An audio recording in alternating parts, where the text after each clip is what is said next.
अध्याय साधु सर्व अर्थे के प्रकाशी मांगली के उपेकारी है। तीने को स्वरूपे जानी रागे ते भई है भक्ति ताते काये को न माये स्तुति उचारी। धन्य धन्य तुम ही से काजे सबे आजे भये करे जोरी बारंबार वंदे न हमारी है। मंगले कल्याणे सुख ऐसो हमें चाहतु है। हो मेरी ऐसी दशा जैसी तुम्हें धार। हो मेरी ऐसी दशा जैसी तुम्हें धारी। ओम ह्रीं श्री अरहंत सिद्ध आचार्य उपाध्याय साधु पंच परमेष्ठिभ्यो नमो। द्रव्यानुयोग के साथ करणानुयोग का समन्वय, इस विषय पर अपनी चर्चा चल रही है।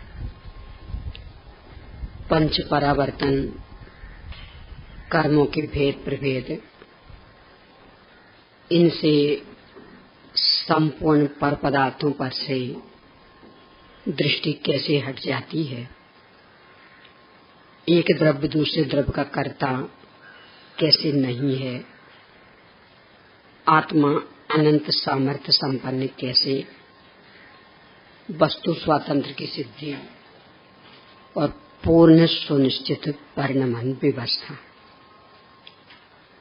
इतने विषयों को करणानुयोग से स्पष्ट करने के बाद में पुण्य पाप के संदर्भ में करणानुयोग का क्या उल्लेख है, इस पर अपन चर्चा कर रहे थे कि यहाँ भी संपूर्ण कर्मों को एक पाप नाम ही दिया है। पुण्य भला और पाप बुरा, इस विचार के लिए यहाँ भी अवसर नहीं है। बंध तो मात्र बंध है, जो द्रव्यानुयोग का ये मूल विषय वो यहाँ से भी स्पष्ट होता है। कल कुछ चर्चा अपन ने की थी कि जैसे मात्र 3 आयु को छोड़कर शेष संपूर्ण शुभ अशुभ कर्म प्रकृतियों का स्थिति बंध पाप रूप कहा। यानी तीर्थंकर प्रकृति का भी स्थिति बंध पाप रूप, तो बाकी की तो क्या गिनती रही। सबका एक स्थिति बंध पाप रूप। ऐसे ही पाप का फल तो कदाचित पूरा भोगना पड़े, पर पुण्य का फल कभी भी कोई भी किसी कीमत में भी पूरा नहीं भोग पाता। यानी ये तो इसका व्यर्थ ही जाना है। तो ये ख्याल में रहे तो ऐसा व्यर्थ का काम कौन करेगा। यानी फल तो भोग नहीं पाना है, वो व्यर्थ जाना है और पाप के संग्रह को बढ़ाएगा। यानी व्यर्थ जाना मतलब कुछ भी फल हमें नहीं भोगने मिलेगा, बात ऐसा नहीं है। वो पाप रूप में परिणमित होगा और फिर पाप का फल भोगना पड़ेगा।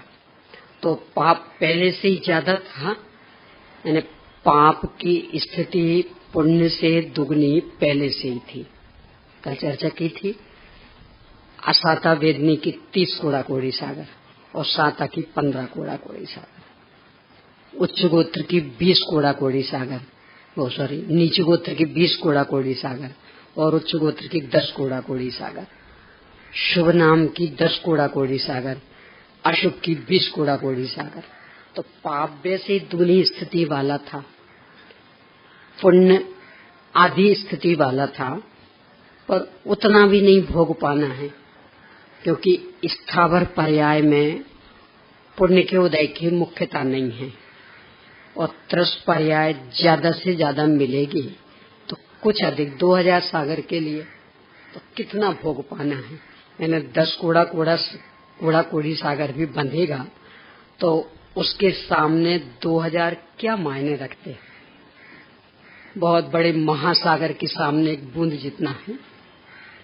तो ये निरंतर ख्याल में रहे तो पुण्य की ओर का आकर्षण समाप्त होता। इसके बाद एक और महत्वपूर्ण बिंदु पर अपन ने चर्चा की थी, तीर्थंकर प्रकृति का उत्कृष्ट स्थिति बंध अंतः कोड़ा कोड़ी सागर। किन्हें होगा कि नरक जाने के सम्मुख, पहले नरक नहीं, वहां तक तो क्षायिक सम्यक दृष्टि भी चला जाता, तो नरक जाने के सम्मुख और दूसरे या तीसरे नरक में, यानी जहां सम्यक तो लेकर के नहीं जाते, तो जिसका सम्यक तो नियम से छूटने वाला है। अभी सम्यक तो है, क्योंकि सम्यक के बिना तो तीर्थंकर प्रकृति बनती नहीं है, तो अभी तो सम्यक तो है पर नियम से छूटने वाला। उन जीवों के तीर्थंकर प्रकृति का उत्कृष्ट बंध होगा और मर के नरक में जाएंगे और अंतर्मूर्त के लिए सम्यक तो छूटा, मनुष्य भाव भी छूटा, और वहां जब पर्याप्तक बनेंगे तब कहीं सम्यक तो होगा। क्यों ऐसा? क्योंकि 3 आयु के अलावा शेष प्रकृतियों का उत्कृष्ट अनुभाग बंध उत्कृष्ट संक्लेश परिणामों से होता है। ये तो मोक्ष महाप्रकाशक के दूसरे अध्याय में भी पढ़ा होगा, स्थिति बंध अनुभाग बंध का जो प्रकरण तो उसमें दिया कि 3 आयु को छोड़कर शेष संपूर्ण प्रकृतियों का उत्कृष्ट स्थिति बंध, अनुभाग नहीं, प्रकृति प्रदेश नहीं, स्थिति बंध, तो स्थिति बंध उत्कृष्ट संक्लेश परिणामों की निमित्तता में होना। स्वर्ग आदि जाने वाले के तो उत्कृष्ट संक्लेश हो नहीं सकते, नरक में जाने वाले के होंगे। छाये के सम्यक दृष्टि के भी नहीं हो सकते, जिसकी सम्यक छूटना उसके होंगे। तो ये स्थिति बस सम्यक छूटने वाला है तो वो परिणाम तो पहले से ही डामाडोल होने लगते ना। हाँ, उनके सम्यक छूटना नहीं, यहाँ तो मूल बिंदु है कि सम्यक छूटना नहीं, कि सम्यक छूटने वाले के परिणाम डामाडोल होंगे।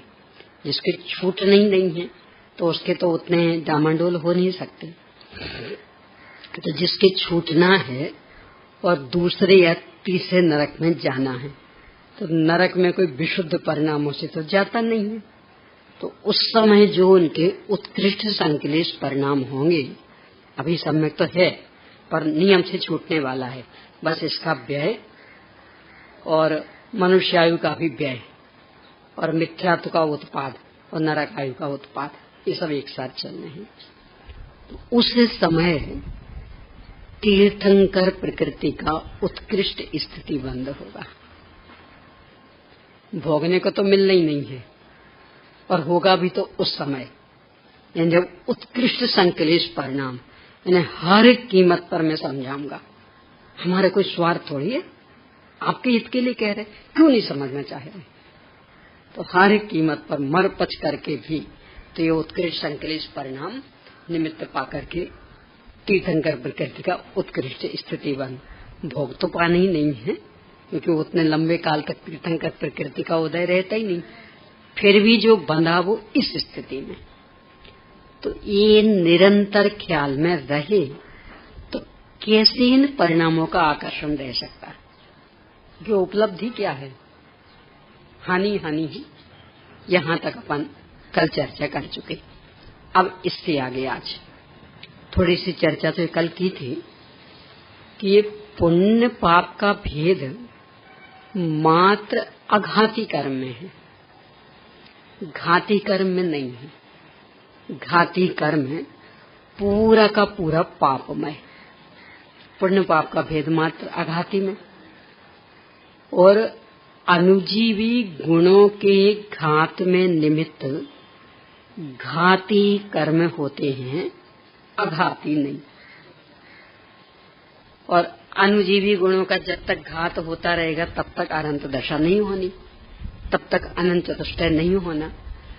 तो तीव्र शत्रु रूप में यदि कोई है तो कौन हुए?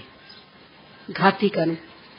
और उनमें तो पुण्य पाप का भेद ही नहीं है, और वो तो निरंतर बनने वाले। मोहिनी कर्म लगातार 9वें गुणस्थान तक बनने वाला, शेष 3 ज्ञानावरण, दर्शनावरण, अंतराय, ये लगातार 10वें तक बनने वाला। तो इनमें कुछ अंतर पड़ना नहीं। यानी चाहे अपने शुभ भाव हो रहे हों चाहे अशुभ भाव हो रहे हों, इनका बंध तो निरंतर चल रहा। और ये अनुजीवी गुणों के घातक। तो अब पुण्य की ओर का आकर्षण कैसे हो सकता है? क्योंकि पुण्य के समय भी ये बंध रहे।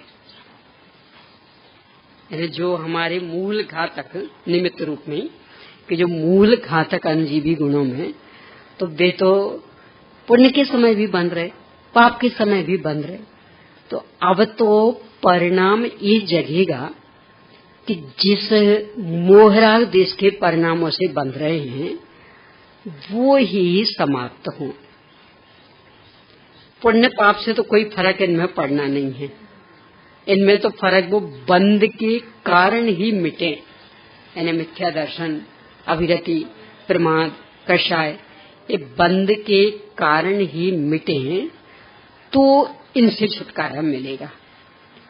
तो समझदार का पुरुषार्थ किस दिशा में होगा? बंध के कारण मिटाने की दिशा में, कि पाप को पाप ना हो पुण्य हो, इस दिशा में। बंध के कारण मिटे इस दिशा में होगा। इस तरह से पुण्य की ओर का आकर्षण उसका समाप्त होता। तो जब इस रूप में इस विषय को देखते हैं, तो जो पुण्य पाप संबंधी भूल, या तो पाप में स्वच्छंद प्रवृत्ति करता, या पुण्य को धर्म मान लेता है, संबर नेजरा में मान लेता, ये जो विपरीतताएं हैं, ये इस प्रकरण को समझने से समाप्त हो जाती। ये हुआ इस संदर्भ में एक बिंदु पूरा। अब इसके अतिरिक्त दूसरा बिंदु बहुत महत्वपूर्ण बिंदु है। जब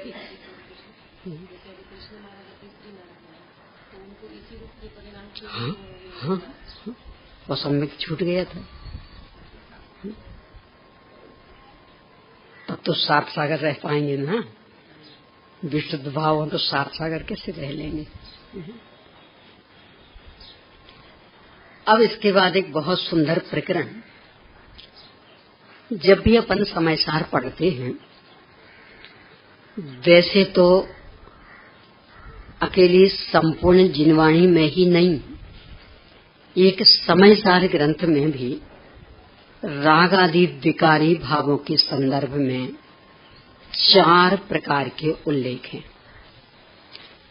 राग आदि विकारी भाव जीव के हैं, नंबर 1। राग आदि विकारी भाव पुद्गल के हैं, नंबर 2। राग आदि विकारी भाव जीव और पुद्गल दोनों के हैं, नंबर 3। और राग आदि विकारी भाव जीव पुद्गल दोनों के ही नहीं है, नंबर 4। तो ये 4 अपेक्षाएं हैं। संपूर्ण जिनागम में तो है ही, पर एक समयसार ग्रंथ में 4 अपेक्षाएं। समयसार ग्रंथ में अकेली यही अपेक्षा नहीं है कि वो राग आदि को पुद्गल का कहता है। राग आदि को जीव भी इतनी दृढ़ता से कहा गया समयसार में कि जब उसको पढ़ते तो लगता बिल्कुल जैसे राग ही जीव हो गया ऐसा। और दोनों के हैं ये भी और दोनों के नहीं है ये भी। ये चारों अपेक्षाएं कहाँ कहाँ हैं, यदि ये आपको जिज्ञासा हो तो इसमें भी गाथा और कलश उद्धृत भी किए हैं। तो नहीं हो पुस्तक तो अभी नोट कर सकते हैं। देखिए टीकाओं कल पहले तो पहली अपेक्षा मतलब रागादि भाव जीव के हैं। पेज नंबर 22 एक गोमठ सार कर्मकांड विवेच का भाग 1 पेज नंबर 22। हाँ, तो रागादि भाव जीव के हैं। ये समय सारणी में कहाँ कहाँ मिलेगा? तो टीकाओं कलशों सहित गाथा 102, 125, 140, 371, 102, 125, 140, 371 इन संबंधित टीकाएं भी और कलश भी। इनमें रागादि भाव जीव के हैं ये सिद्ध किया। इसी के अंतर्गत एक 221 नंबर का कलश, इसके अभी अपन थोड़ी देर बाद चर्चा करेंगे। तो उसमें तो इतनी दृढ़ता से जीव का सिद्ध किया और ऐसा हेतु देकर कि लगता क्या है ये आचार्यों का कथन, इन्हें कोई ठिकाना ही नहीं दिखता। इस तरह से फिर रागादि भाव पुद्गल के हैं। इसके लिए गाथा 39 से 68, 39, 39, 68, 68, फिर 109 से 115 ये गाथाएं मूल और इनकी टीकाएं तथा गाथा 14, 73, 92, 93 आदि की टीकाएं। इनमें मूल गाथा में नहीं है, अकेली टीकाओं में 14वीं, 73वीं, 92 और 93वीं इनमें पुद्गल का सिद्ध किया। और जब पुद्गल का सिद्ध करने बैठे तो उसमें भी उतनी ही दृढ़ता। 92 और 93वीं गाथा की टीका में तो इस तरह से सिद्ध किया वे स्वयं ऐसा पूछते, ये जो पुद्गल है ना, प्योर पुद्गल, ठंडा गरम ये होता है, अभी हमने छुआ ठंडा है, ये है गरम भी होगा तो ये, और मैं तो ठंडे या गरम के ज्ञान से परिणमित हूँ। यानी ठंडा या गरम पुद्गल होता है और जीव तो ठंडे या गरम के ज्ञान से परिणमित होता, वो ठंडे गरम रूप से परिणमित नहीं होता। ऐसे ही रागादि रूप पुद्गल परिणमता है और जीव तो रागादि के ज्ञान रूप परिणमित होता है। इन्हें तुलना किससे की? किसके? ठंडे गरम से। ठंडा गरम तो जबकि इसका विशेष गुण, स्पर्श गुण इसका विशेषण है पुद्गल का, स्पर्श रस गंध वर्ण, तो वो तो अकेला पुद्गल में ही पाया जाता, जीव में पाया ही नहीं जाता क्योंकि विशेष गुण है। तो कहते जैसे ठंडा गरम इसका विशेष गुण तो मात्र इसमें है, जीव तो मात्र इसके ज्ञान रूप से परिणमित होता, ठंडे गरम रूप से परिणमन करना अशक्य, क्योंकि वो उसका विशेष गुण है। और विशेष गुण कहते ही उसे कि जो उसमें ही होगा दूसरे में हो ही नहीं सकता। ऐसे ही रागादि रूप से परिणमन ये पुद्गल करता है और जीव का रागादि रूप से परिणमित होना अशक्य। जीव तो मात्र रागादि का ज्ञान करता, उस रूप से परिणमित होता। इतना दृढ़ता से प्रतिपादन। लगे सफेद झूठ बोल रहे। कौन से पुद्गल में रागादि होता बताओ? करना नहीं बताएगा कि कैसे नहीं होता, वो सिद्ध कर देगा। यानी करणान योग से इस विषय को नहीं समझते हैं तो बुद्धि गुमराह होती रहती। क्योंकि आचार्यों का कथन, महान समर्थ आचार्य का कथन, जिनके आमनाएं चल रही उन आचार्य का कथन तो विरोध में खड़े होने की हिम्मत तो नहीं होती। कैसे कहेंगे, कुछ भी कह देते तो नहीं, वो ऐसा वैसा घुमाते रहते, पर अंतर से स्वीकार तो नहीं होता। कैसे मन है, ठंडा गरम तो स्पष्ट दिख रहा कि यही ठंडा होता है यही गरम, पर रागादि तो कभी दिखते ही नहीं इसमें। कितनी इसकी पिटाई करें, कभी इसको गुस्सा आता है, कभी इसको लोभ सताता है, खूब धूप में रख दिया तो कभी चिल्लाता है, कभी इसको शौक होता, तो कैसे कहें कि इसमें हो रहे। तो इस तरह से अंदर अंदर अंदर एक विरोध चलता रहता, नहीं ये कुछ ठीक नहीं, ये कुछ ठीक नहीं। पर चूंकि आचार्यों का कथन सीधा तो विरोध नहीं कर पाते, करणान योग इसका समाधान देता कि कैसे ये पूर्णतः पुद्गल का, वो चर्चा अपनी आएगी यहाँ। तीसरा कि जीव और पुद्गल दोनों के हैं, उसके लिए गाथा 87, 88, 164-65 आदि मतलब आश्रव अधिकार की पूरी गाथाएं, तो उनमें और उनकी टीकाओं में जीव और पुद्गल दोनों का ही इन्हें सिद्ध किया। फिर दोनों के ही नहीं, न जीव के न पुद्गल के, तो सर क्या छूट गया, 87 यानी 87, 88, 164, 165, ये आश्रव अधिकार वाला प्रकरण, और ये दोनों कर्तृकर्म अधिकार वाली। तो ये गाथाएं और इनकी टीकाएं, इनमें जीव और पुद्गल दोनों का कहा।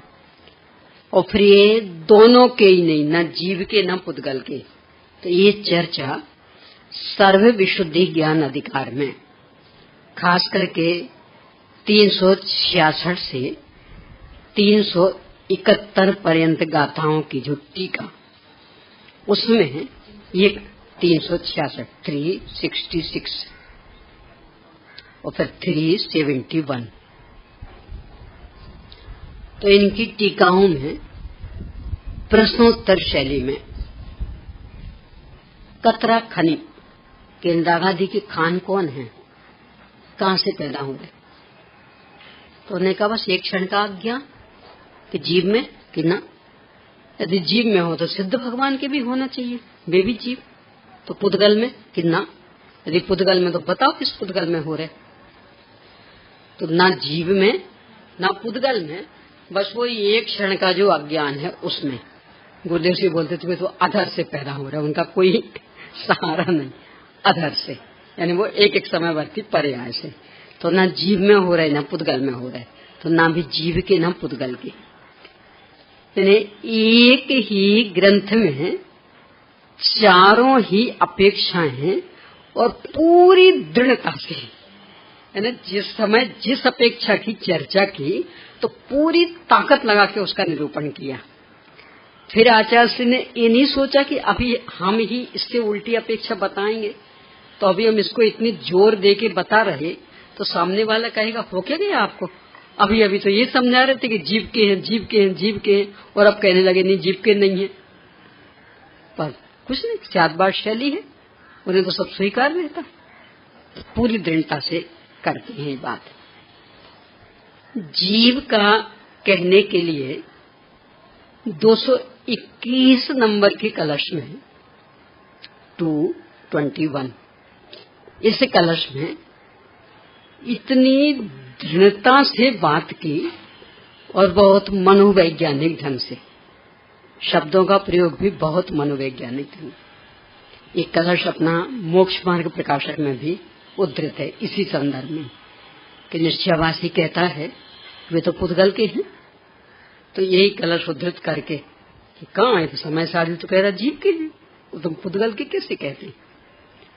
तो क्या लिखते वहां, राग जन्मनि निमित्ततां पर द्रवमेव कलयन्ति तुते उत्तम तरंती नहीं मोह वाहिनी, शुद्ध बोध विधुरांध बोधया। कि राग की उत्पत्ति में जो पर द्रव्य को थोड़ा सा भी कारण मानते हैं, वे मोह रूपी वाहिनी, वाहिनी के दो अर्थ होते, एक तो नदी और एक सेना, तो वे मोह रूपी सेना से मोह रूपी सेना को जीत नहीं पाएंगे अथवा मोह रूपी नदी को पार नहीं कर पाएंगे। क्यों? शुद्ध बोध विधुर। वैसे तो विधुर शब्द का अर्थ तो मूल होता रहित, पर रहित वाचक तो और भी शब्द थे। विधुर का जो विशेष प्रयोग वो एक मनोविज्ञान को लेके, लोक में विधुर किसे कहते? पत्नी नहीं, मतलब पत्नी गुजर गई हो उसे विधुर कहते। उस शब्द का प्रयोग किया जानबूझ के। क्यों? थोड़ा सा इस पर विचार करें तो खुलासा होगा। थोड़ा सा पुराने जमाने का उदाहरण है, क्योंकि आजकल तो वेश्यावृत्ति अपनाने में कोई पीछे नहीं है। दूसरी शादी करना और वेश्यावृत्ति, इनमें रंच मात्र अंतर नहीं समझना। वेश्यावृत्ति का पूरा पाप, इसलिए जो बहनें करती हों उन्हें करने देना, परंतु कृतकार्यत अनुमोदना किसी भी रूप में सहयोग नहीं देना। यानी दूसरी शादी में किसी भी रूप में सहयोग दिया मतलब उसको वेश्या बनाने में सहयोग दिया, क्योंकि ऐसी वेश्या होती कि जिसके अनेक पति होते। आज एक मर गया, दूसरा कर लिया, अथवा जिंदे में ही छोड़ दिया। नहीं, हमारी कषाएं मेल खा रही तो अपनी कषायों बस। देखो इतना गलत मार्ग है ये। पहले जब ही रहता था ना कि अब तो बस जिसके साथ बंध गए सो बंध गए, अब तो मरे छुटको, तो कषाएं इतनी टकराती नहीं थी, क्योंकि लगता था अब छोड़ तो सकते नहीं, अब निभना तो इसी घर में पड़ेगा, तो दोनों परस्पर में झुकने लगते थे कि अब छोड़ तो सकते नहीं। और अब ये जो रहता नहीं, कुछ भी हुआ छोड़ देंगे तत्काल, तो कषाएं और ज्यादा उग्र होती, और थोड़ा सा कुछ भी बना और तलाक, हम तो दूसरा खोलेंगे। यानी अब समन्वय के लिए कहीं मन में किसी भी कोने में जगह नहीं रहती। वो अपने में अकड़ेंगे, वो अपने में अकड़ेंगे। अपने यहाँ तो कैसे कैसे प्रसंगों में चेलना हो श्रेणित, बिल्कुल 36, एक जैन धर्मी तो एक बौद्ध धर्मी, बिल्कुल हर तरह से 36 का आंकड़ा। जिंदगी पूरी काटी, उसमें तो श्रेणी तो बाद में जैन बन गए थे, तो चलो ठीक। अभी इसी युग के, इसी मुंबई में जिनका स्वागत, यहाँ जो सुखलाल धर्मशाला है ना कोई, तो उसमें उनके कार्यक्रम होते थे, गोपाल दासी बरैया। तो जब भी यहाँ आते थे तो स्टेशन से वहां तक जो उनको ले जाते थे, तो जैसे अपने श्री जी की शोभा यात्रा निकलती ना, तो वो पावड़े बिछाते, वो लंबे लंबे कपड़े बिछाते हुए उन पर से रथ निकालते। ऐसे सीधी सड़क पे से नहीं निकालते, क्यों? सभी निकले हैं ना, तो श्री जी हमारे ऐसे थोड़ी निकलेंगे, तो पावड़े बिछाते हुए उन पर से रथ निकालते। उनकी गाड़ी उन पर से निकलती थी। इतना सम्मान मिलता था उन्हें यहाँ मुंबई में।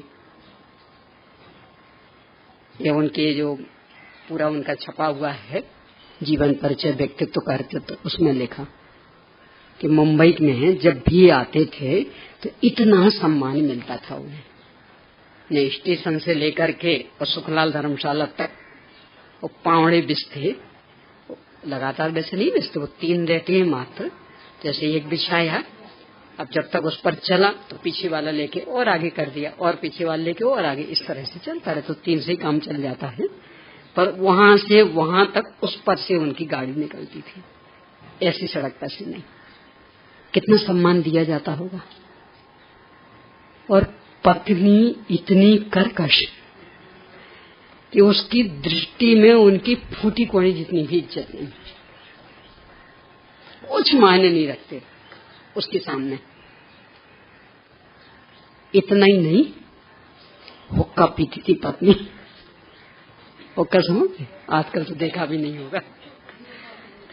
और वो हुक्का पंडित जी को भर के देना पड़ता था।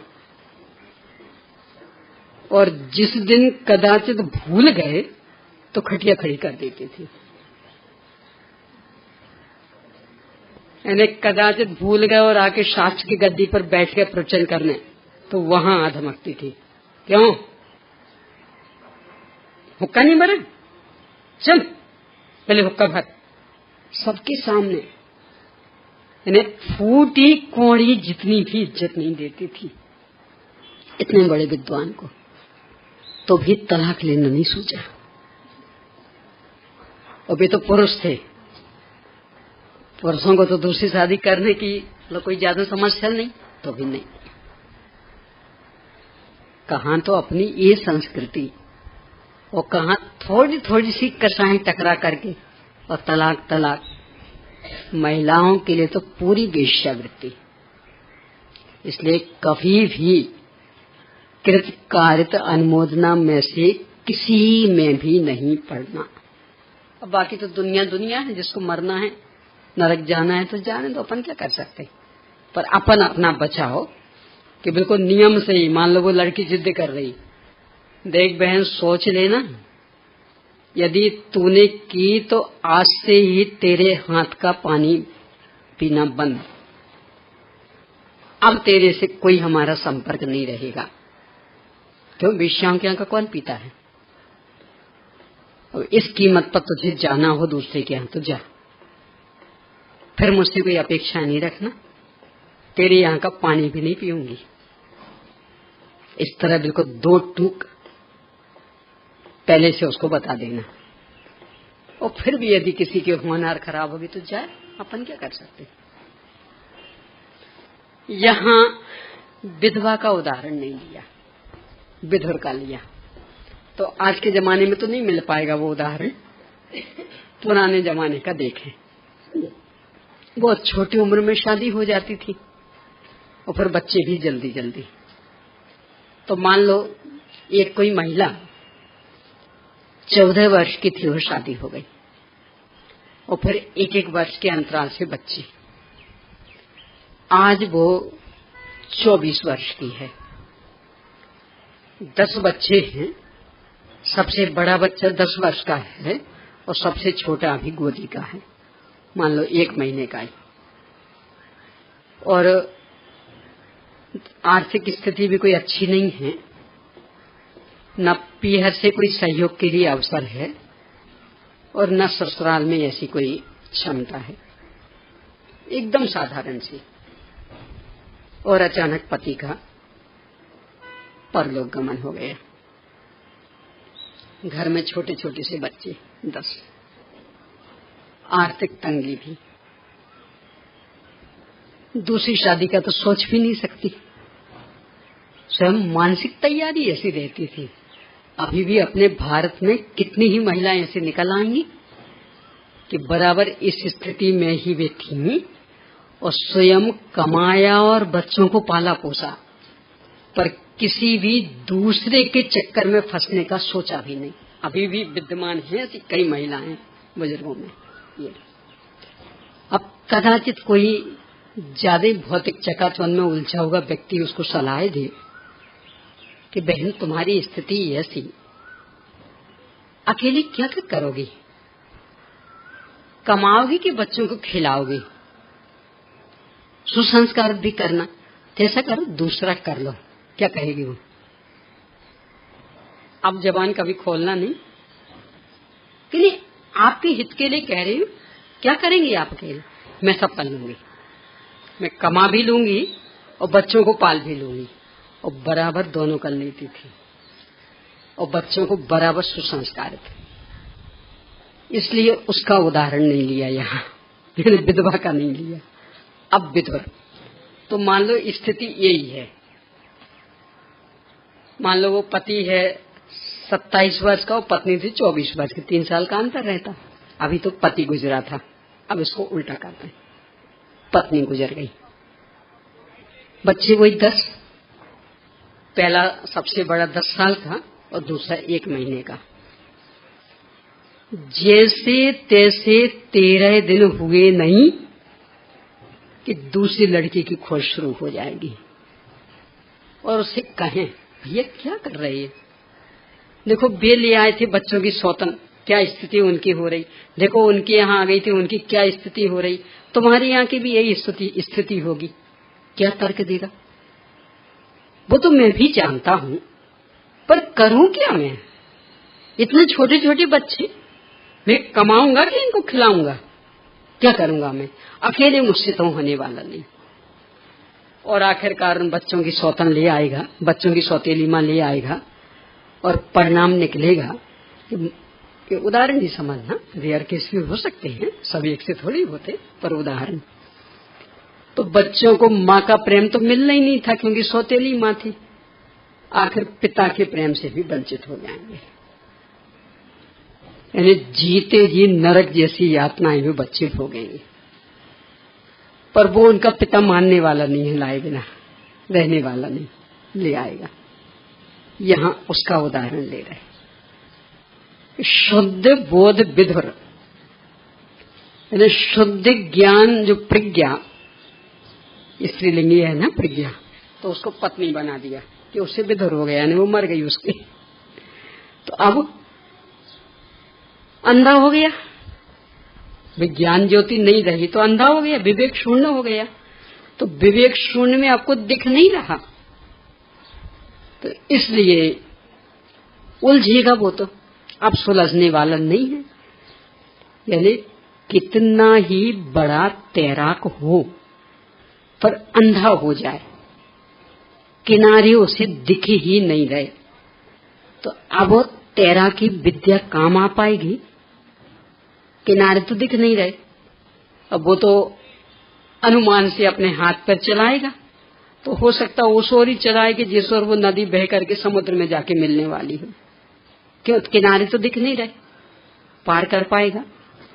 अथवा दूसरा कि कितनी बहादुर सूरवीर योद्धा हो पर अंधा हो गया, तो उसे पता ही नहीं कि सेना किस ओर खड़ी है। बहुत बढ़िया कलाकार, बहुत अच्छा युद्ध करता, पर दिख नहीं रहा, किस ओर जाएगा?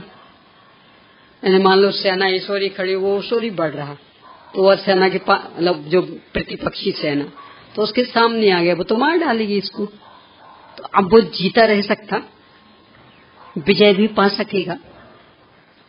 ऐसा उदाहरण दे रहे कि जो अपने रागादि विकारी भावों की उत्पत्ति में अन्य को थोड़ा सा भी कारण मानते, वो विधुर हो गए हैं, यानी उनकी प्रज्ञा समाप्त हो गई, इसलिए अंधे हो गए हैं, और बस इसलिए अब वे मोह वाहिनी को जीत नहीं पाएंगे, उसको पार नहीं कर पाएंगे।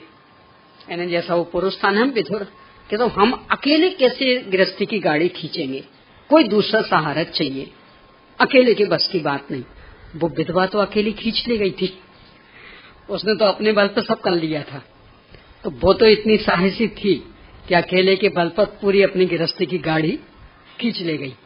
पर विधवा सब हम अकेले क्या करेंगे, दूसरे का सहारा चाहिए, और सहारे के नाम पर ले आया तो उन बच्चों का जीना मुश्किल हो गया। ऐसे ही जो भी हमें रागादि विकारी भाव हो रहे, ठीक है माना हमारी गलती, पर इनकी भी तो गलती है। यदि इन्हें कटु शब्द नहीं कहे होते तो हमें ऐसे थोड़ी गुस्सा आता है। ठीक है माना कि हमारी गलती, पर इनकी भी गलती है कि नहीं, इन्हें भी समझाओ कि कटु शब्द नहीं कहे। यहाँ कह रहे आचार्य से विधुर हो गए हो और अब कभी भी क्रोध को नहीं जीत पाओगे, क्योंकि जैसे तैसे हम इनको समझा भी देंगे कि भी वातावरण गलत नहीं बनाना, कल को ये तैयार हो जाएंगे। इन्हें भी समझा देंगे, परसों भी तैयार हो जाएंगे। उन्हें भी समझा देंगे तो पुद्गल तो हमेशा तैयार खड़ा। जब गुस्सा आना हो ना, कैसा है सूर्य नालायक है, कितना तपता है, शर्म नहीं आती इसे। ये धूप आगे पीछे नहीं आ सकती, जिस समय हम स्वाध्याय करने बैठते उसी समय आती। अब बोलो जिसको गुस्सा आना हो तो किस किस पर भी गुस्सा करेगा, और उसको कैसे समझाएंगे बोलो। यानी इनको हम समझा भी दें और उसको कैसे समझाएंगे। और नहीं आता, जब अंदर से गुस्सा आना होता तो पता नहीं किस किस पर आता, पेड़ों को लेकर के, पत्तों को लेकर के, बादलों को लेकर के, धूप को लेकर के। भाई अंदर गुस्सा भरा है तो वो तो निकलेगा ही निकलेगा, तो किसी को भी लेके निकलेगा, तो उनको कैसे समझाएंगे। वो तो दीवार को लेके निकल सकता, यहीं खड़ा होना था, थोड़ी पीछे नहीं हट सकती थी। अब बोलो क्या करें इसको। यानी अंदर से गुस्सा आ रहा हो तो वो तो किसी को भी लेके आ सकता। तो यदि उस किसी को भी, यानी जिसको लेके आया, उसका थोड़ा सा भी वो कारणपना देखता है तो इसका मतलब अब कभी गुस्से से मुक्त नहीं हो सकता। क्यों वे संयोग तो हमेशा बने ही हैं, आज ये तो कल वो तो परसों वो बदल बदल के बनने वाले ही हैं। कैसे हटेंगे वे, और वे नहीं हटेंगे तो वे तो ऐसे गुस्सा करा रहे इसकी दृष्टि में, तो इसका मतलब गुस्सा हमेशा इसको आता रहेगा, अब कभी क्षमा धारण कर ही नहीं सकता। इसलिए वो विधुर है। वो यानी अपने आप में स्वयं हम कर रहे हैं गुस्सा, ये मानने की तैयारी नहीं है। कोई दूसरा करा रहा ये मान रहा, और दूसरे तो अनंत हैं, तो किस किस को हटा सकेंगे। इसका मतलब क्षमा कभी भी वो धारण नहीं कर पाएगा। तो कौन कर सकता क्षमा धारण, कि जो पूरी दृढ़ता से, पूरी जिम्मेदारी जवाबदारी से माने कि जो भी विकार हो रहा वो पूरा का पूरा मेरा अपराध, 100%, रंच मात्र भी उसमें दूसरे का दोष नहीं है। ऐसा दृढ़ता से माने तब कहीं दृढ़ता से इस दिशा में पुरुषार्थ करेगा कि हम नहीं करें वो दोष। देखो ये हर क्षेत्र में है ऐसा, यद्यपि प्रसंग दोनों बनते। देखो ऐसा नहीं, आजकल क्रिकेट का माहौल चल रहा है ना, और नई पीढ़ी का तो बिल्कुल मन पसंद खेल, यानी वो चल रहा हो तो उनका तो भोजन पानी में मुश्किल। अपने तो देश की ये हालत कि जब क्रिकेट मैच चलता है तो देश नहीं चलता, और देश चलता है तो क्रिकेट मैच नहीं चलता। उसका एक उदाहरण ले लें, मान लो भारत और पाकिस्तान का हो रहा था, क्योंकि उसमें ही ज्यादा मजा आता है, बाकी तो ठीक है, उनका हो रहा। अब योग ऐसा बन गया कि पाकिस्तान जीत गया और भारत हार गया। कैसा लगता, जैसे हम ही हार गए हों, जबकि दूर दूर से संबंध नहीं, फिर भी कैसा हर एक व्यक्ति महसूस करता, हम ही हार गए। अब पूछा, अपने प्लेयरों से पूछा क्यों हारे, तो दो उत्तर दे सकते। एक तो ये कि पाकिस्तान के प्लेयर ज्यादा योग्य थे इसलिए भी जीत गए, हम लोग कमजोर थे इसलिए हार गए। और एक ये उत्तर कि हम लोग एकाग्रता से नहीं खेले इसलिए हार गए। बात तो दोनों सही है, क्योंकि वे मजबूत नहीं होते तो कैसे जीतते, और ये एकाग्रता से खेले होते तो क्यों हारते। बात तो दोनों है सही, परंतु यदि अगली बार जीतना चाहते तो कौन सी बात को मुख्य करना। यदि इस बात को मुख्य करें कि चूंकि वे बहुत मजबूत इसलिए जीते, तो अब प्रयास इस दिशा में करना पड़ेगा कि उनको कमजोर बनाओ। वो आपके हाथ में है, और वे कमजोर होंगे वे तो और मजबूत बनेंगे, क्योंकि एक बार जीत गए तो और उत्साह बढ़ेगा उनका। और यदि इस दिशा में सोचा कि चूंकि हमने एकाग्रता से नहीं खेला इसलिए हारे, मनोयोग पूर्वक नहीं खेला इसलिए हारे, तो ये बाजी अपने हाथ में है। तो अब अपना संकल्प बढ़ाएं, एकाग्रता पूर्वक खेलें, मनोयोग पूर्वक खेलें तो जीत जाएंगे। तो कारण यद्यपि दोनों हो सकते, पर यदि जीतना है तो मुख्य किसे करें? अपनी गलती को, कि हमसे गलती हुई इसलिए हम हारे, क्योंकि अपनी गलती को अपन सुधार सकते, दूसरों को तो कमजोर अपन नहीं बना सकते।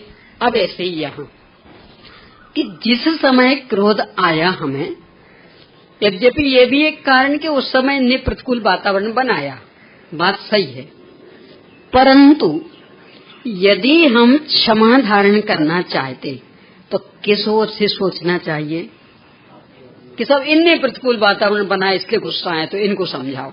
कि किस किस को समझाएंगे? बुंदेलखंडी भाषा में ऐसा कहते, किस किस के मुंह पे पारा रखेंगे?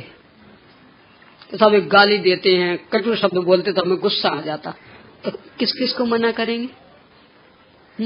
एक को, दो को, 10 को, कितनों को? कोई ना कोई तो मिल ही जाएगा कटु शब्द कहने वाला, फिर क्या होगा? तो ये कोई उपाय नहीं है।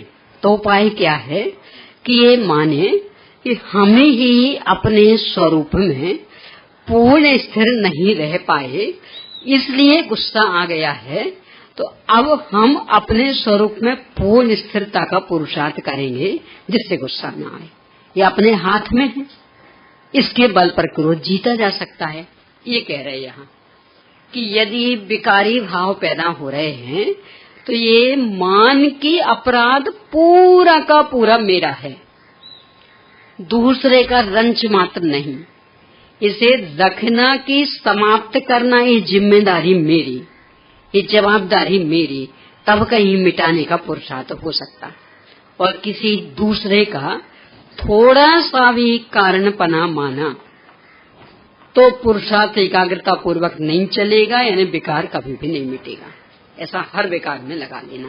तो ये तो रागादि को जीव कहने की अपेक्षा, अपने को तो द्रव्यानुयोग से कर्णानुयोग के समन्वय में दूसरी वाली अपेक्षा पर विचार करना, क्योंकि वो काफी संवेदनशील अपेक्षा कि रागादि भाव पुद्गल के,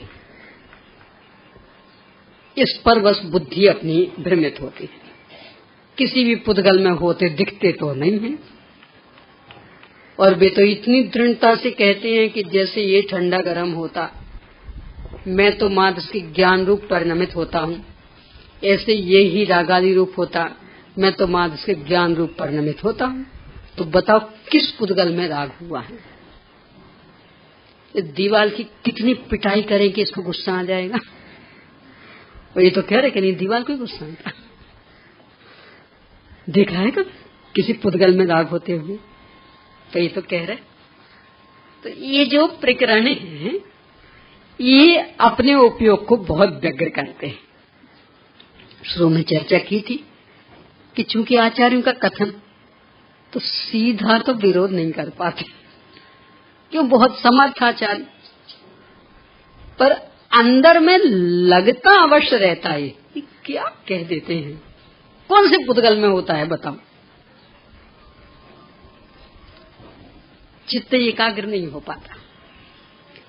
एक कर्णानुयोग इसका सटीक उत्तर देता।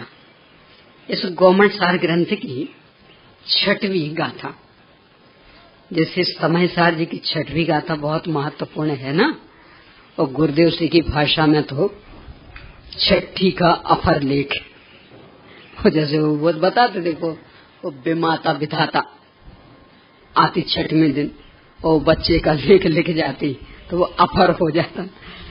ऐसे ही आचार्य श्री ने अपना अफर लेख लिखा कि मैं तो अनादि अनंत ज्ञायक तत्व हूँ, शुभाशुभ रूप से कभी परिणमित ही नहीं हुआ, इसलिए ना प्रमत्त हूँ ना अप्रमत्त। तो 6ठी का अफर लेख, इसकी भी 6वीं गाथा ऐसे ही महत्वपूर्ण, ये इस गुत्थी को सुलझाती है। देखिए पढ़ते हैं गाथा। कम्मत्तेन एकम दवम भावोति होदि दुवी हम तू पोगल पिंडो दवम तत्सत्ति भावकम मम तू। कि कर्म कर्म रूप से एक है, यानी कर्म बस कर्म होता, भेद क्या करना। कदाचित भेद करना हो तो दो प्रकार के भेद हो सकते हैं, द्रव्य कर्म और भाव कर्म। जो पुद्गल पिंड है, यानी जो कार्मण वर्गना कर्म रूप से बदली है, उसका नाम है द्रव्य कर्म। और उसकी जो फल देने की शक्ति, तत्शक्ति, यानी उसकी जो फल देने की शक्ति है, उसका नाम है भाव कर्म। तो द्रव्य कर्म भाव कर्म दोनों पुद्गल में हो गए। यानी जो पुद्गल पिंड, यानी जो कार्मण वर्गना कर्म रूप से बदली, उसका नाम द्रव्य कर्म, और उसकी जो फल देने की शक्ति है, उसका नाम भाव कर्म। तो द्रव्य और भाव दोनों पुद्गल के हो गए।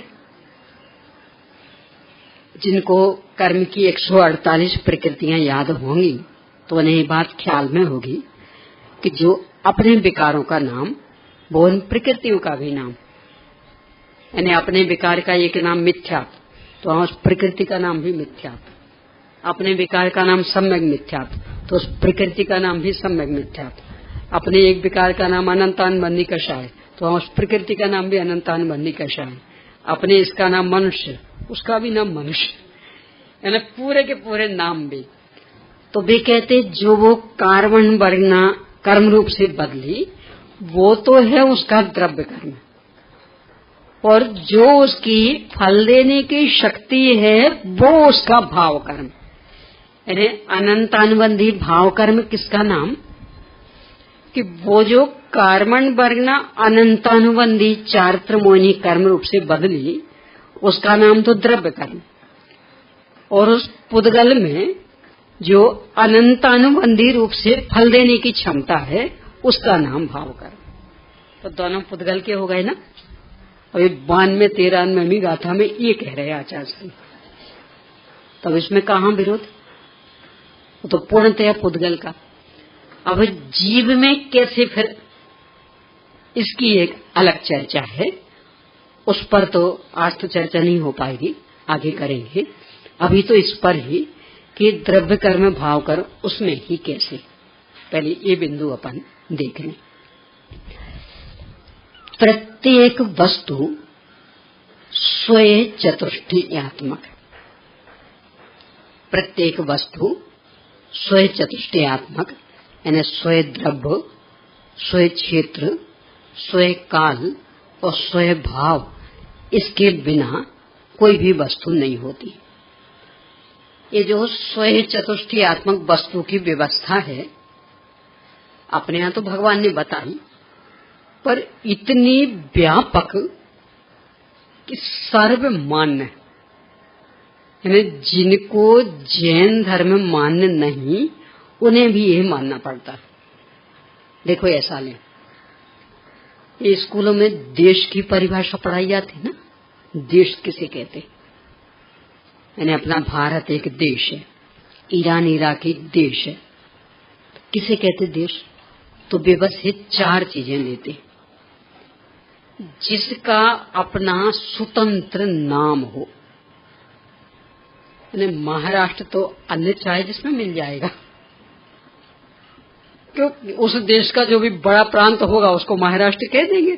सौराष्ट्र भी मिल सकता, मध्य प्रदेश भी मिल सकता, उत्तर प्रदेश, सब मिल जाएंगे। पर भारत नाम का वर्तमान विश्व में, जैसे अपने यहाँ तो 5 भारत है, भारत क्षेत्र 5 है ना, पर वो वाला भूगोल थोड़ी चल रहा, अभी तो ये वाला भूगोल। तो भारत नाम का कोई देश हो सकता दूसरा, और यदि होता तो इस देश को फिर एक देश कह सकते थे। यानी प्रांत के नाम तो चाहे जिस देश में मिल जाएंगे, पर मूल जो देश का नाम भारत, तो वो नाम तब ही पड़ सकता कि वर्तमान मान्य पूरे विश्व में बस एक ही होना चाहिए। यानी कोई अन्य देश अपना नाम भारत नहीं रख सकता। तो जिसका अपना स्वतंत्र नाम हो, मतलब द्रव्य हो। फिर जिसका अपना 10 दिशाओं वाला स्वतंत्र भूभाग हो, कितना लंबा, कितना चौड़ा, उत्तर में क्या, दक्षिण में क्या, पूर्व में क्या, पश्चिम में क्या, ऊपर कितना, नीचे कितना, यानी अपने ऊपर से पाकिस्तान का विमान नहीं निकल सकता। और यदि पाकिस्तान का हवाई जहाज अपने ऊपर से निकलता है तो कुछ भी पूछने की आवश्यकता नहीं है भारतीय सैनिकों को, सीधा उसको दाग सकते। बस इतने ही अपराध पर्याप्त के हमारे ऊपर से कैसे निकले, हमारे देश में प्रवेश कैसे किया, यानी वो आकाश भी हमारा है। भारत के ऊपर का आकाश भारत का, और वहां से कोई अन्य का विमान नहीं निकल सकता, और निकलेगा तो उसे पहले आज्ञा लेनी पड़ेगी। तो बोलो, अब ऐसे नीचे कोई नीचे सुरंग बिछाना चाहे नहीं खोद सकता, और नीचे की जमीन भी हमारी पूरी भारत में। तो यदि नीचे से कोई वो गैस की लाइन डालना चाहे तो उसे पहले आज्ञा लेनी पड़ेगी, यानी ऊपर नीचे सब। तो ये पूरा 10 दिशाओं वाला भूभाग, तो जिसका पूरा सुनिश्चित यानी बराबर नक्शे में रेखांकित वो देश। तीसरा, जिसकी अपनी पूर्ण स्वतंत्र सुरक्षा व्यवस्था, सेना पूर्ण सुनिश्चित, क्योंकि कौन देश विश्व के नक्शे पर कितने दिन टिकेगा इसका संबंध उसकी सैन्य व्यवस्था पर निर्भर। जिस देश की सेना जितनी अधिक मजबूत होगी वो देश टिका रहेगा, और सेना यदि कमजोर हुई, कोई भी दूसरा देश हड़प लेगा, उस देश का नामो निशान खत्म। तो काल का संबंध सेना के साथ जुड़ा हुआ। तो जिस देश की सैन्य व्यवस्था पूर्ण स्वतंत्र सुव्यवस्थित, वो स्वतंत्र देश। और कि जिसका अपना पूर्ण सुव्यवस्थित लिखित संविधान हो, यानी किस रीति नीति से देश का संचालन होगा, राष्ट्रपति को क्या अधिकार होंगे, क्या कर्तव्य, प्रधानमंत्री के क्या अधिकार, क्या कर्तव्य, नागरिकों के क्या अधिकार, क्या कर्तव्य, ये सब पूरे लिखित होना चाहिए। यानी वो संविधान पूरा लिखित होना चाहिए, तब वो देश कहलाएगा। ये 4 चीजें, स्वतंत्र नाम यानी द्रव्य, 10 दिशाओं का स्वतंत्र भूभाग यानी क्षेत्र, सैन्य व्यवस्था पूर्ण सुनिश्चित यानी काल, और संविधान मतलब रीति नीति पूर्ण सुनिश्चित लिखी हुई मतलब भाव। यानी जिनको ये जैन धर्म स्वीकार नहीं, उन्हें भी जैन धर्म द्वारा प्रतिपादित वस्तु की स्वयं चतुष्टयात्मक व्यवस्था तो है ही मान्य, उसके बिना तो काम नहीं चलता। इतनी सर्वव्यापी व्यवस्था है। अपने पोस्ट ऑफिस आदि में भी होता ना, यानी आप किसी चीज की रजिस्ट्री कराना चाहें, कोई पत्र आपको रजिस्ट्री से भेजना है, अथवा किसी बिल्डिंग का रजिस्ट्रेशन कराना है, तो वहां 4 चीजें बतानी पड़ेंगी कोर्ट में, तब रजिस्ट्रेशन होगा। स्वतंत्र नाम होना चाहिए, यानी सीमंदर जिनालय नाम का एक जिनालय यदि मुंबई में है तो आप अपना दूसरा मंदिर सीमंदर जिनालय नाम से नहीं बना सकोगे, कुछ ना कुछ और जोड़ना पड़ेगा। अब वो वाले कुछ भी जोड़ो, श्री बीतराव विज्ञान सीमा, मतलब कुछ भी जोड़ो, पर अलग नाम देना पड़ेगा तो रजिस्ट्रेशन होगा, नहीं तो नहीं। यानी स्वतंत्र नाम, यानी एक नाम की बस एक ही संस्था हो सकती, दूसरे में कुछ ना कुछ आपको अंतर डालना पड़ेगा कि सब वो तो हमारी, तो भले आपकी हो, या तो इसमें ही ऐड कर दो आपकी है तो, और यदि अलग रखनी है तो कुछ नाम में भिन्नता। एक गुना में ऐसा हुआ था, अपने मिशन के 2 मंदिर हैं वहां, तो एक का नाम है महावीर जिनालय और एक का नाम है वर्धमान जिनालय। अब क्यों ऐसा हुआ, बस यही चक्कर था कि तो महावीर जिनालय है आपका, दूसरे का नाम महावीर जिनालय नहीं हो सकता। अंतर काफी है उसमें, हैं दोनों अपने उसमें ही, पर अंतर काफी। दूसरा बना तो महावीर जिनालय नाम नहीं रख पाए, कोई बात नहीं, बस समझना है। यानी एक नाम की दो संस्थाएं हैं, एक नगर में भले वो एक के ही अधिकार में हो, तो आप एक रूप में तो रजिस्ट्री करवा सकते हो। यदि अलग अलग दो में करवानी है तो नाम बदलना पड़ेगा आपको। अब जो भी आपको रखना हो रखो, पर एक नाम से एक ही अधिकार में दो संस्थाएं एक साथ रजिस्ट्रेशन में नहीं आ सकती। तो ये नाम, उसका दशों दिशाओं का एरिया बताना पड़ता। जो भी आपने संस्था खड़ी की, बिल्डिंग खड़ी की, पूरी दशों दिशाओं का बताओ।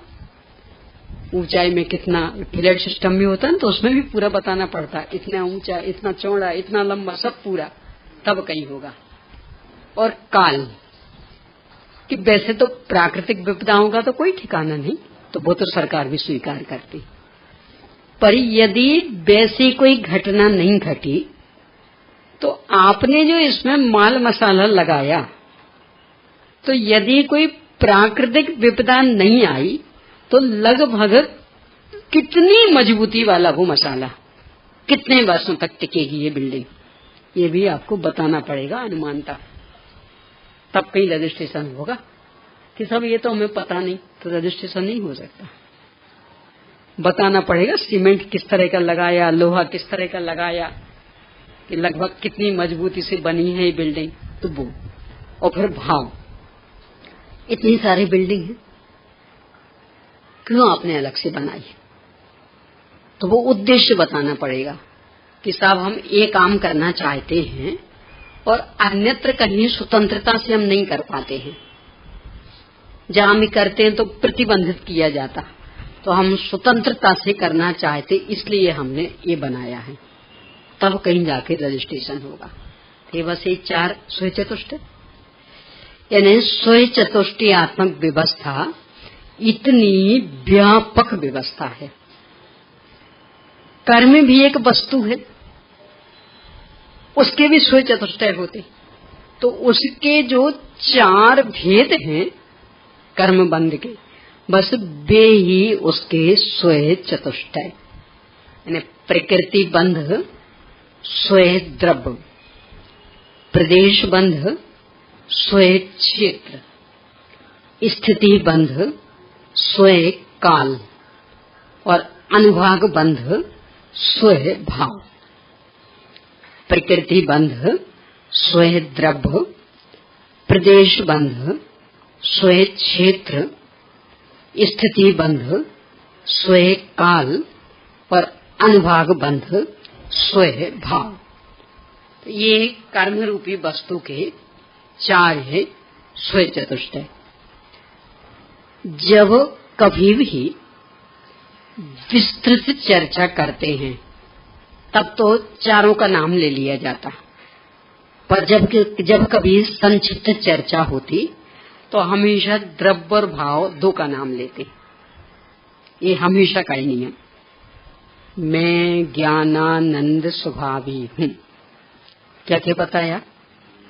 मैं मतलब द्रव्य और ज्ञानानंद स्वभावी भाव। खारा नमक, क्या क्या बताया? द्रव्य और स्वभाव। रूपिणः पुद्गलः, द्रव्य और भाव। यानी संक्षेप में हमेशा द्रव्य और भाव ये 2 बताए जाते, विस्तार करते हैं तो 4 बताए जाते हैं। यहाँ भी वही संक्षेप में तो द्रव्य कर्म और भाव कर्म ये 2 बताए।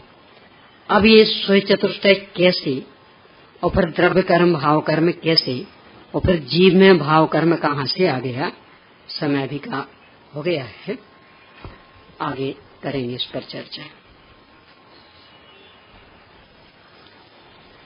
चलिए पुराने हो जाएंगे, बाद में लिख लेंगे।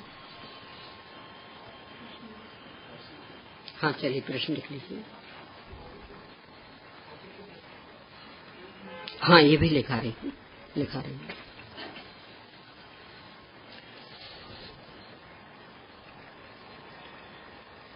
पुण्य पाप की एकता संबंधी करणानुयोग के निरूपण को स्पष्ट कीजिए।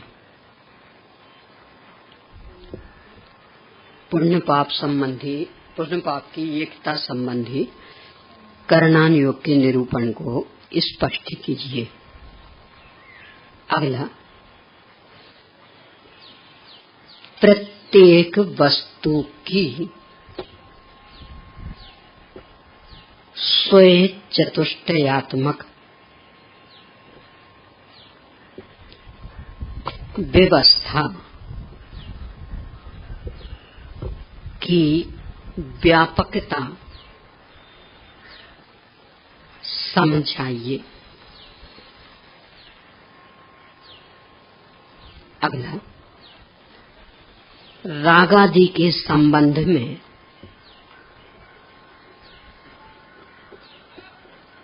जिनागम में वर्णित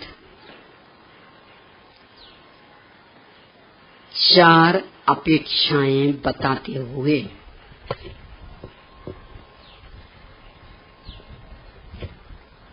रागादि को जीव का कहने के पीछे उद्देश्य बताइए। मतलब क्यों कहा है जीव का, बस।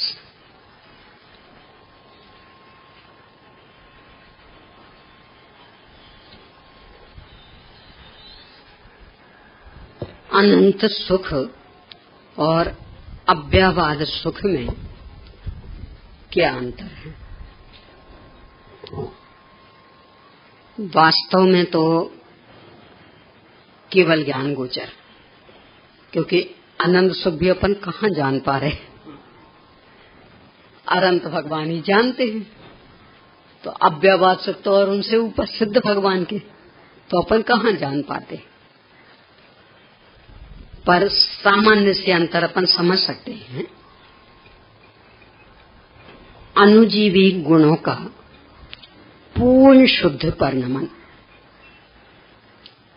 उसके कारण अनंत चतुष्टय व्यक्त हो गया। तो इसमें जो मोहिनी कर्म के अभाव में अनुजीवी गुण का परिणमन व्यक्त होगा, उसका नाम तो है अनंत सुख। वो एक अलग प्रकरण है, तो वो पूरा स्वतंत्र लेना पड़ेगा। वो बहुत बड़ा प्रकरण है, लंबा चौड़ा, वो बहुत लंबा चौड़ा प्रकरण, वो अलग से लेना पड़ेगा। अनंत सुख प्रकट हो जाने के बाद भी अभी शरीर विद्यमान है, प्रतिजीवी गुणों का अशुद्ध परिणमन चल रहा, यानी कि सुख में कुछ कमी है। अपने ज्ञान गोचर नहीं है, पर है कमी। वैसे सामान्य से उदाहरण से लें तो थोड़ा सा ज्ञान गोचर भी बना सकते।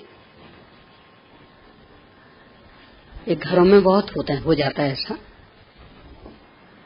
अपने घरों में मान लो एक जवान बेटी है, लोग आते जाते हैं, तो कुछ रिश्तेदार अथवा मित्रगण थोड़े से मजाकिया स्वभाव के होते। तो जब वो बेटी छोटी थी तो निकलते करते उसके सिर पर होती कि नहीं की आदत, यानी बच्चों को चिढ़ाने की, उस बेटी को यूं करते हुए निकलते। वो चिल्लाते, मम्मी देखो ये मार रहा है। मम्मी समझा रही, बेटा ऐसे कोई चोट लग गई क्या? देखो तो खिलाते हैं, लाड़ करते। धीरे धीरे वो बेटी बड़ी हो गई। आप ऐसे मत बैठो, आलस खेलने लगा। धीरे धीरे वो बड़ी हो गई, अब जवान हो गई। पर उन व्यक्ति की तो वही आदत, तो बस निकलते हैं, वो बेटी बैठी हुई तो उन्हें अब वो माँ भी ऐतराज करती, देखो अब अच्छा नहीं लगेगा, अब वो जवान हो गई है। जब वो बिल्कुल छोटी थी तब करके चल जाता, अब अच्छा नहीं लगेगा, अब नहीं करना। यद्यपि माँ अच्छी तरह से समझ रही कि इनकी नियत में कोई खराबी नहीं है, यानी वैसा कोई कुत्सित भाव नहीं, बस लाड़ प्यार में ही। पर लाड़ प्यार में भी ये चंचलता शोभनीय तो नहीं है ना। यानी जवान लड़की के साथ में इस तरह का व्यवहार उचित तो नहीं। तो ये अच्छे से समझते होने पर भी और उस लड़की को भी बराबर ख्याल में आ रहा कि इनकी दृष्टि में खराबी नहीं है, पर बस चंचल हैं, तो जब तक वो ऐसा छू करके नहीं करेंगे तब तक उनको चैन नहीं पड़ती। तो वो भी शिकायत करती और माँ भी नहीं, ये अब नहीं शोभा देगा। यानी एक तो विकृति और एक चंचलता। यदि दृष्टि में ही दोष है, विकृति है, तब तो सभी उसकी निंदा करेंगे, पर यदि दृष्टि में खराबी नहीं है तो वैसी निंदा तो नहीं पाएंगे, पर यदि चंचलता है तो उतनी इज्जत भी नहीं मिलेगी, आखिर टोका टोकी तो होगी कि अभी क्या इनको छोटी बच्ची जैसा आप देखते हो अभी भी इसको, अब वो जवान हो गई, अभी भी वही हरकतें, अब अच्छी नहीं लगती, अब मत करना। बराबर महसूस हो रहा है कि दृष्टि में दोष बिल्कुल नहीं। ऐसे ही यहाँ ले लें, अनंत भगवान की दृष्टि में दोष तो नहीं है, पूर्ण स्थिर, पर चंचलता है, वो योगों का कंपन, आत्म प्रदेश कंपन। तो इसका मतलब अभी पूरी गंभीरता नहीं, पूरे सुखी नहीं। सिद्ध भगवान उदाहरण समझना है, यानी जिस तरह से उदाहरण वैसा नहीं घटा लेना कि इसका मतलब इस अनंत भगवान भी करते होंगे, ऐसा नहीं, तो समझाने के लिए। तो वो जो आत्म प्रदेश में कंपन चल रहा है, इसके कारण पूरी गंभीरता तो नहीं है, अचल दशा तो नहीं है, निरुपम दशा तो नहीं है, इसका मतलब कुछ ना कुछ कमी है। और सिद्ध भगवान के अचल दशा होगी, निरुपम दशा होगी, ध्रुव दशा हो गई, इसका मतलब उनका सुख कुछ विशेष। तो ये अनंत सुख और अव्यवहार सुख में अंतर, यानी मोहिनी संबंधी संपूर्ण विकृतियां नष्ट हो गई, इसलिए अनंत सुखी तो हो गए, पर प्रतिजीवी गुणों संबंधी अभी विकृतियां शेष हैं। शरीर भी शेष, स्वयं शरीर ही एक अपराध की निशानी और वो शेष, तो इसलिए अव्यवहार सुखी नहीं, यानी बिल्कुल बाधाएं ना पड़े ऐसे सुखी नहीं।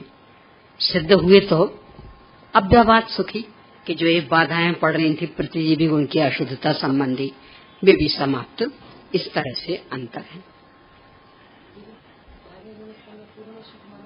हाँ, पर अनंत नहीं, अंतर, यानी भाव कर्म अपने प्रवचनसार की 232 और 233 गाथा की टीका, उसमें दो प्रकार के भाव कर्म लिए, एक तो मोह राग द्वेष रूप भाव कर्म और एक ज्ञप्ति परिवर्तन रूप भाव कर्म। तो 12वें गुणस्थान में मोह राग द्वेष रूप भाव कर्म तो नहीं है, पर अभी केवल ज्ञान तो नहीं हुआ, तो ज्ञप्ति परिवर्तन रूप भाव कर्म चल रहा। तो अभी भाव कर्म का पूरा अभाव कहाँ होगा, तो अनंत सुखी कैसे? तो वो मोह राग द्वेष रूप भाव कर्म नहीं है, इसलिए पूर्ण सुखी तो हो गए पर अनंत सुखी नहीं। दूसरे कि मूल स्वभाव का प्रतिघात होना ही दुख। ये पंचास्तिका संग्रह की एक गाथा में है, मूल में है कि स्वभाव का प्रतिघात दुख है। अपना स्वभाव तो ज्ञान आनंद है, तो अकेला आनंद ही तो नहीं, ज्ञान भी तो है ना। तो 12वें गुणस्थान में अभी स्वभाव का प्रतिघात तो चल रहा, केवल ज्ञान कहाँ प्रकट हुआ, तो सुख कैसे?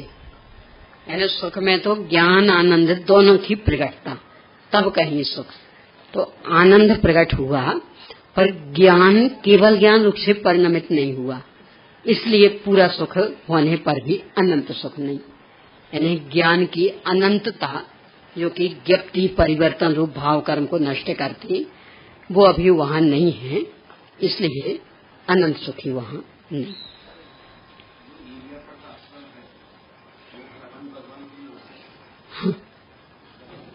यानी जो आत्म प्रदेश में कंपन चल रहा, उसका निमित्त पा करके हिरियापताश्रम बस आता जाता, पर है तो ना विकृति तो है ही।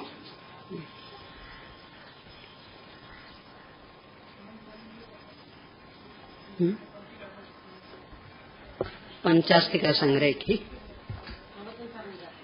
प्रवचन सार की तो 232 इसमें दी है। 1 मिनट बताती हूँ इसमें से।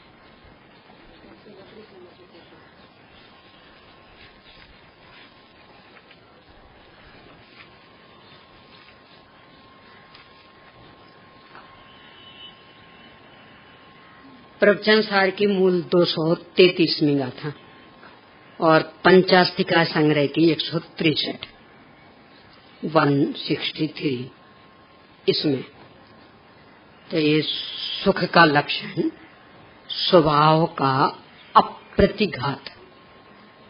पंचास्तिका संग्रह की 163 163 तो इसमें सुख दुख का लक्षण बताया। तो स्वभाव का प्रतिघात ये दुख और स्वभाव का अप्रतिघात ये सुख। स्वभाव तो ज्ञानानंद है, तो यदि वो किसी भी रूप में घाता जा रहा इसका मतलब अभी सुख नहीं हुआ। तो वहाँ वो ज्ञप्ति परिवर्तन वाला विकार चल रहा तो ज्ञान पूरा विकसित नहीं हुआ। आनंद मोहिनी कर्म का तो अभाव हो गया, तो इसलिए आनंद तो है तो पूर्ण सुखी, पर ज्ञान का विकास नहीं हुआ। अब ये ज्ञान घाता जा रहा तो इसलिए अनंत सुखी में। क्या आप इसको विस्तार से देखना चाहें तो 30 और 31 पेज इसका ही 30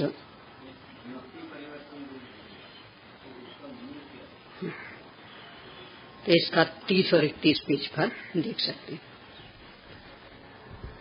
ज्ञप्ति यानी जानकारी और परिवर्तन मतलब बदलना। चूंकि छद्मस्थ का ज्ञान एक समय में एक ज्ञेय पर लगता है। ज्ञेय तो अनंत है, सबको एक साथ जानने की इसके पास क्षमता नहीं है, तो नियम से वो जानकारी बदलेगी। सर्वज्ञता प्रकट हुई तब कि सारा लोकालोक एक साथ जानने की क्षमता व्यक्त हो गई, तो अब जानकारी बदलेगी नहीं। इसलिए 12वें गुणस्थान तक ज्ञप्ति परिवर्तन यानी जानकारी बदलती रहती, क्योंकि सबको एक साथ जानने की क्षमता नहीं है तो जानकारी बदलती। जहाँ सर्वज्ञता हुई तो सबको एक साथ जानने की क्षमता प्रकट, तो अब जानकारी नहीं बदलेगी, यानी ज्ञप्ति परिवर्तन नहीं।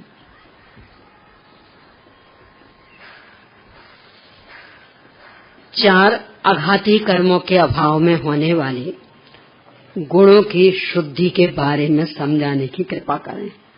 ये सारा केवल ज्ञान गोचर विषय। अभी अशुद्धि में भी अपने को कितना ख्याल आ रहा बोल। अगुर लघुत्व गुण, सूक्ष्मत्व या अमूर्तिकत्व गुण, अवगाहनत्व गुण, अभ्यापादत्व गुण, यानी सब ही देखो। हमेशा ये ख्याल रखना अपने ज्ञान की मतलब प्रकट ज्ञान ताकत है कितनी सी, कितने को जान पाएंगे। यानी अपने को लगता हमारे पास तो बहुत ज्ञान, बहुत ज्ञान। सर्वज्ञता के सामने गणधर देव, वो गणधर देव पता उनकी हस्ती, मात्र एक केवल ज्ञान रिद्धि को छोड़कर बाकी 63 रिद्धि संपन्न, यानी बस अकेली एक रिद्धि नहीं है, 64 रिद्धियां होती ना, तो बस अकेली एक केवल ज्ञान रिद्धि नहीं, बाकी 63 रिद्धि संपन्न। यानी मना परे ज्ञान भी पूरा जितना हो सकता, विपुल मति, अवध ज्ञान भी पूरा, सर्वावधि परमावधि, श्रुत ज्ञान भी पूरा, द्वादशांग के पाठे, मति ज्ञान भी पूरा, सब कोष्ठ रिद्धि, बीज रिद्धि, सब रिद्धियां प्रकट। फिर भी जब सर्वज्ञ से अपनी तुलना करते हैं तो लिखते कहाँ सर्वज्ञ भगवान का सागर जैसा ज्ञान और कहाँ हमारा ज्ञान सिंधु में बिंदु जैसा, क्या करना अभिमान। तो गणधर देव जैसे 63 रिद्धि संपन्न व्यक्तियों की ये हालत, तो अपन तो पासंग में नहीं बैठते। तो क्या है अपने ज्ञान की ताकत के जो सब कुछ निर्णय कर सके? यानी सिद्ध भगवान का सब कहाँ अपने ज्ञान गोचर, तो बस सिद्धों का सारा गुण का परिणमन वो सिद्धों जैसा ही बेही जाने की कैसी शुद्धता व्यक्त हुई, अपने ज्ञान गम्य नहीं है। समरम्य समारंभ आरंभ के बारे में समझाने की कृपा करें। किसी भी काम को करने का जो एक निर्णय लेते, अपन संकल्प लेते, वो कहलाता समारंभ। जैसे मान लो कल आपको रसोई बनानी, तो निर्णय लिया कि कल तो मूंग की दाल बनाएंगे, तो ये कहलाएगा समारंभ। समारंभ अब बनाना तो कल है, पर संकल्प आज कर लिया ना, तो सोचा भी सुबह थोड़ी ज्यादा जल्दबाजी होती है, तो आज निकाल करके थोड़ा सा देख बीन के रख ले, बनेगी तो कल, धुलेगी तो कल, कुकर में तो कल लगेगी, पर फिर भी आज जितना निपटा सकते उतना निपटा ले, तो निकाल के और देख बीन करके रख ले। ये कहलाएगा समारंभ। यानी जो वो निर्णय किया था उसके अनुसार जितना भी काम कर सकते। मान लो जिस बर्तन में बनानी, क्योंकि ये इन चीजों का भी होता ना, आजकल तो कुकर है तो कोई समस्या नहीं रहती। पहले जब कुकर नहीं होते थे तो चाहे जो चीज चाहे जिस बर्तन में नहीं बनती थी, हर एक के बर्तन भी अलग तरह के होते थे। यानी कड़ी बनानी हो तो उसकी भगोनी अलग तरह की, और यदि दाल बनानी हो तो उसकी वो डेगची बोलते थोड़ी सी मोटी, वो अलग तरह की। सबके अलग अलग बर्तन होते थे। अब तो कुकर में चलता सब एक से चल जाते। तो मान लो आपको ऐसे ही बनानी है बिना कुकर के, तो बर्तन भी, क्योंकि मूंग की दाल बनानी तो उबल जाए और फिटे ना, बिल्कुल घुले तो ना और उबल जाए अच्छी, तो थोड़ा सा मोटा बर्तन रखते। तो वो भी कि चलो वो भी साफ कर लो, कल मूंग की दाल बनानी, ये सब कहलाएगा समारंभ। अब फिर वो कल उगाया तो फिर बराबर धो करके वो बर्तन में रख करके वो गैस पे चढ़ा दी, वो कहलाएगा आरंभ। यानी किसी भी काम करने का निर्णय लेना, संकल्प लेना, वो समारंभ, उसकी पूर्व तैयारी, ये समारंभ, और फिर उसको कार्य रूप में परिणमित करना, ये आरंभ।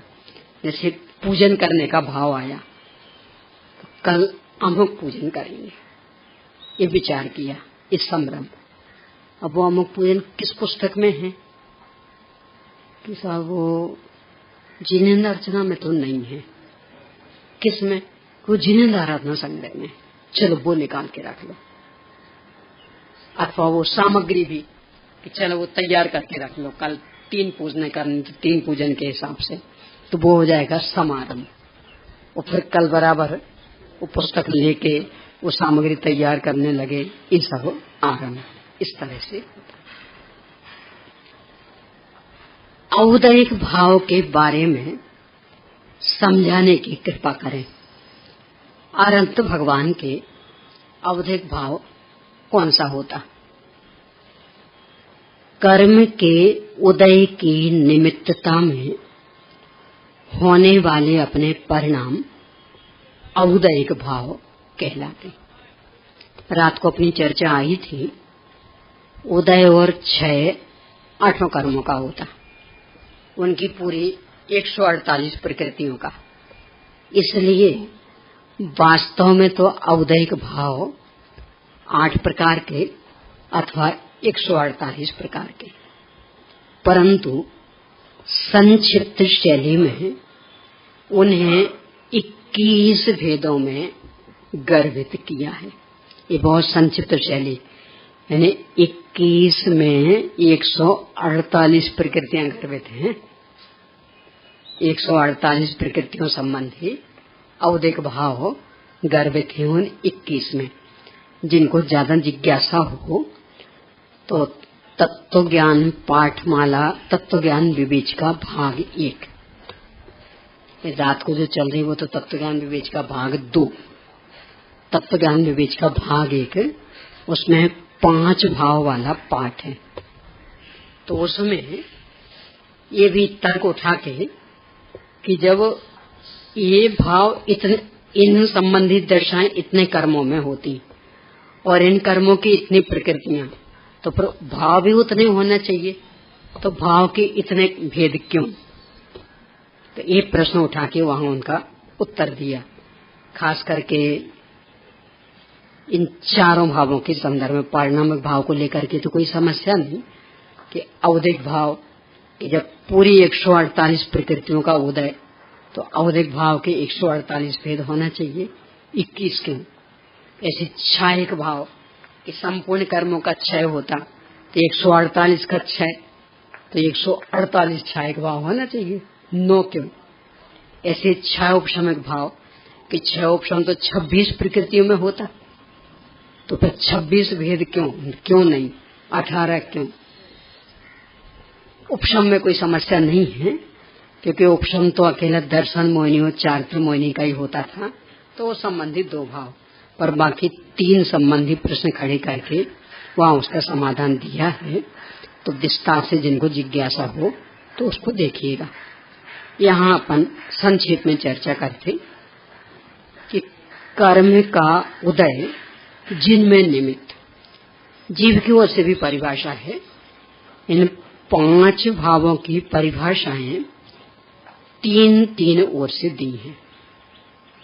पारिणामिक भाव की तो अलग प्रकार के 3 भेद, बाकी 4 के, एक कर्म सापेक्ष, एक जीव सापेक्ष और एक निमित्त नैमित्तिक संबंध सापेक्ष। यानी एक अकेले निमित्त सापेक्ष, एक उपादान सापेक्ष और एक निमित्त नैमित्तिक संबंध सापेक्ष। तो निमित्त की ओर से देखेंगे तो ऐसा कहेंगे कि कर्म के उदय की निमित्तता में होने वाले जीव के भाव को औदयिक भाव कहते। उपादान की ओर से देखेंगे तो ऐसा कहेंगे कि जीव के जिन विकारी भावों के होने में कर्म का उदय होता है, उन्हें औदयिक भाव कहते। और निमित्त नैमित्तिक संबंध के रूप में दोनों को एक साथ, कि जिस समय जीव में विकारी भाव हो रहे उस समय कर्मों का उदय निमित्त हो, तो उन भावों को औदयिक भाव कहते। वहां बराबर कहाँ से वो परिभाषा ली वो भी वहां नोट है। तो इस तरह से 3 परिभाषा हैं औदयिक भाव की। अरहंत भगवान के तो वैसे यदि देखेंगे तो 4 आघाती कर्म का उदय विद्यमान, तो उतने औदयिक भाव,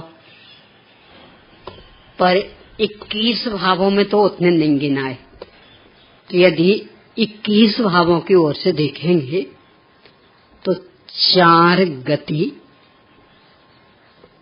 लेश्या में मात्र शुक्ल लेश्या, असिद्धत्व, गतियां 4।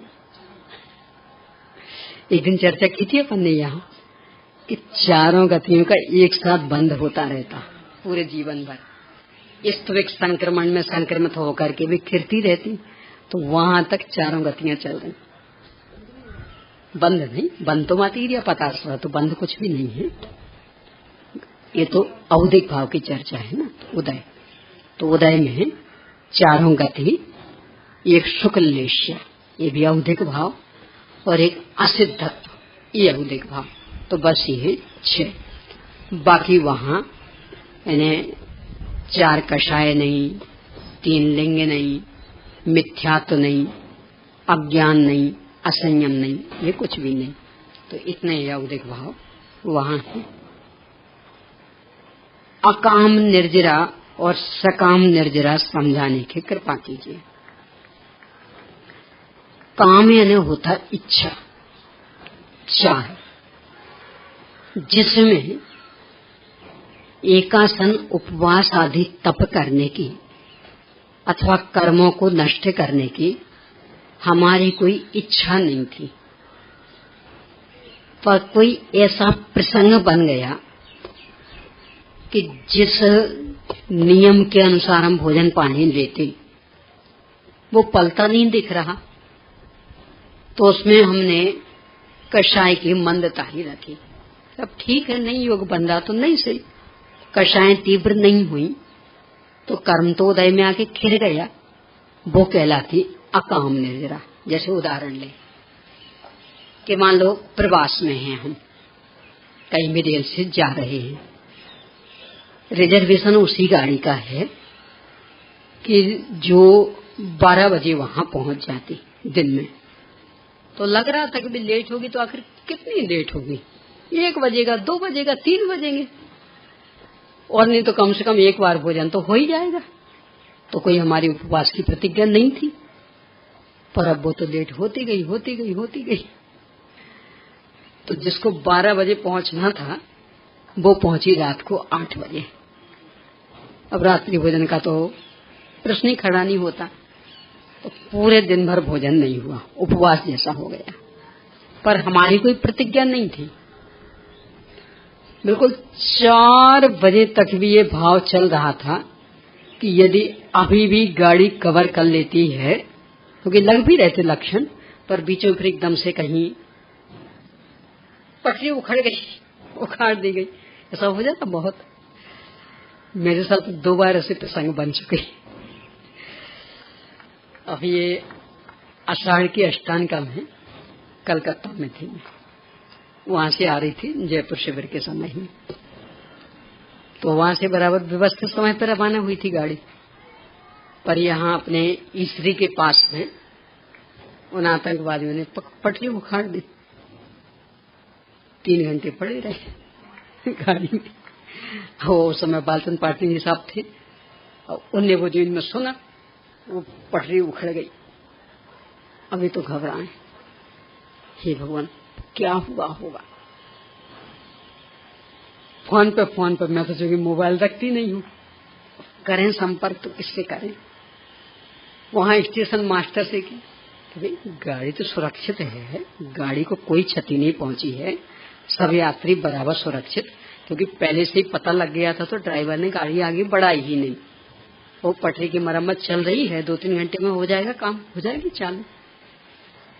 अब जैसे तैसे जब जयपुर पहुंचे तो कमरा खोलना तो बाद में, वहां पहले से ही वो फोन का सब इतनी बार फोन आ चुके उनके, मैंने कहा कराओ भाई बात, ठीक से पहुंच गई कि नहीं। मैंने कहा बात कर रही हूँ ना आपसे, और इससे बड़ा प्रमाण और क्या चाहिए ठीक से।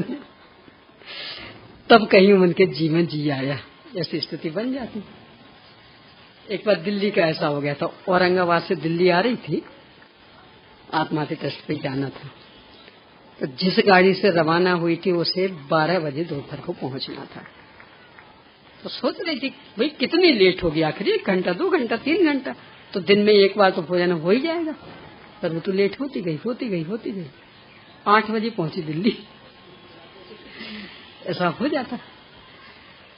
तो यहाँ अकाम निर्जरा मतलब कि कोई हमारा एकासन उपवास का नियम नहीं था, बल्कि अंतिम क्षण तक शायद कवर कर ले, तो यदि इतने बजे तक पहुंच जाएगी तब तो हम भोजन कर लेंगे। अंतिम क्षण तक चल रहा था, पर वो तो लेट होती जाए होती जाए होती, तो भोजन तो नहीं हो पाया। कोई प्रतिज्ञा भी नहीं थी, पर संकलेश भी नहीं किया, तो क्या कर सकते, किसके हाथ में है। तो संकलेश नहीं किया, तो जो वो कर्म उदय में आया तो वो तीव्र रूप में नया बंधने की बजाय सामान्य रूप में बंध करके और बुबाला तो खिर गया। तो ये जो निर्जरा होगी वह कहलाती अकाम निर्जरा, यानी बिना इच्छा के, कोई हमारे अंदर वैसा भाव नहीं था, बिना इच्छा के वो कर्म आकर के खिर गया और हम उससे ज्यादा नहीं जुड़े, ज्यादा संकलेश नहीं किया, तो कोई तीव्र बंधन नहीं हो पाया। सकाम निर्जरा इससे उल्टी, काम यानी वो इच्छा, सा यानी सहित, यानी बराबर योजनाबद्ध तरीके से कि हमें तो अब कर्मों का सफाया करना ही है, तो बुद्धि पूर्वक ही पंचेंद्रिय विषयों का त्याग करके संयम धारण करके आत्माराधना में लगे, तो उससे जो कर्मों की निर्जरा होगी वो कहलाती है सकाम निर्जरा, यानी इच्छा पूर्वक, जिसको अपन कहें बुद्धि पूर्वक पुरुषार्थ, यानी बराबर हमें पता है कि ये काम हम क्यों कर रहे हैं, और उसमें कि पता कुछ नहीं था, कोई हमारी योजना थी नहीं, बस सहज ऐसा योग बन गया, तो कोई संकलेश नहीं किया, तो वो अकाम निर्जरा, और ये बराबर योजनाबद्ध तरीके से ही पूरा का पूरा पुरुषार्थ किया, और उसमें जो कर्म खिरे वो सकाम निर्जरा।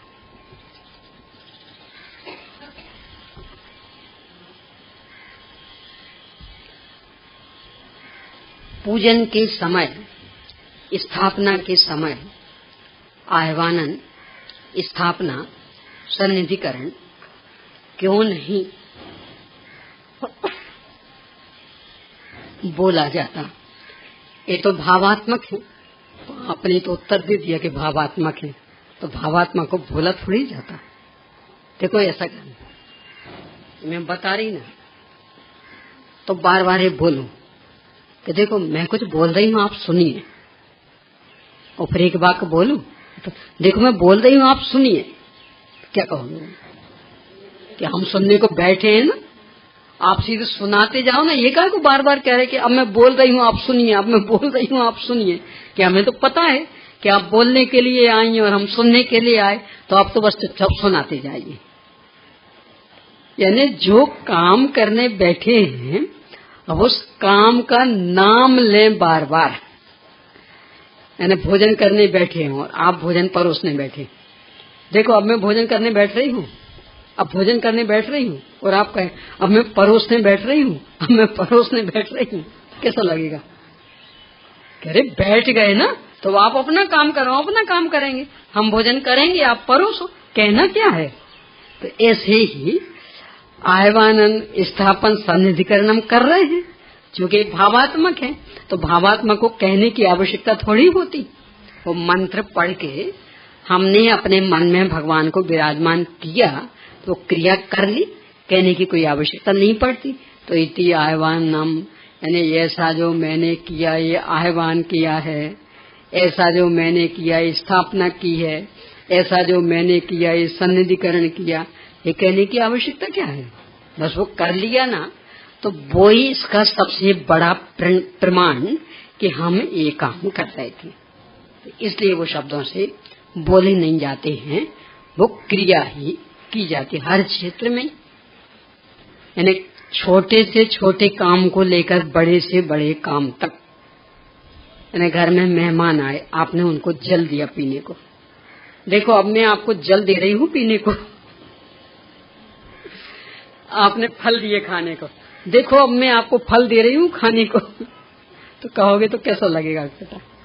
कह रहे रख दो ना, हमें पीना होगा तो पी लेंगे, नहीं पीना होगा तो नहीं पिएंगे। वे कहना क्या है? ऐसे ही यहाँ कि वो क्रियाएं करनी हैं तो कर ली, और उनको कहने की आवश्यकता क्या? बस वो मंत्र बोल लिया और क्रियाएं हो गई। तो चूंकि ये भावात्मक है, इसलिए शब्दों का उच्चारण नहीं किया जाता। अनुजीवी गुण और प्रतिजीवी गुण को समझाने की कृपा करें। ये तो थोड़ा लंबा प्रकरण है। ये एक दिन भाई साहब का भी था, उस समय भी मैंने कहा था, अभी भी शुरू में भी बताया था, एक बार फिर से पेज नंबर में बताई देती, तो आप पढ़ के आइए। कल फिर इस विषय पर चर्चा करेंगे। यानी एक सामान्य सा आपको ज्ञान रहेगा उसका।